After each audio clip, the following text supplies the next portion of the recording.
So one is the ability to capture data reliably and in real time. Why is that important? Because we have to be able to monitor not just what kind of health outcomes they're getting, but the safety as well, because these are experiments, right? So we need to be able to do that. So the first thing is about data capture, data collection, and the ability to view that data in real time. That's a really fundamental underpinning. You have to find a system that provides that.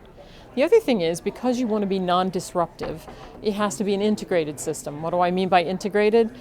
That you have to have the hospitals connected to the pharmacists, connected to the practitioners, connected to the nurses, so that it's all in the same system and it's a relatively closed system. The third thing is you have to have the right patients with the right diseases for what you're studying, and they have to be relatively stable. So that's one of the challenges we have sometimes when you work with the healthcare system, that maybe their turnover is too high or their patient group isn't stable enough. So you want stable practitioners with a stable group of patients who actually have the issues you're interested in studying. So that's another piece.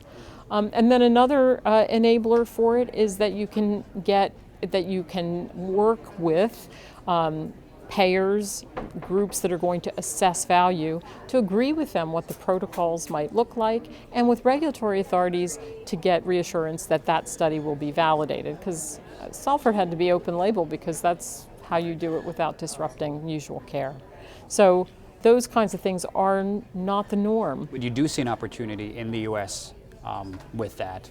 You've talked to FDA and they're giving you sort of a positive feedback on that? We haven't had that conversation yet, but I actually look forward to the day when we do, because I think there are signals from at least the very top of the FDA of having that interest. So hopefully that will give us a way in to do those kinds of studies and that kind of work in the US. Absolutely.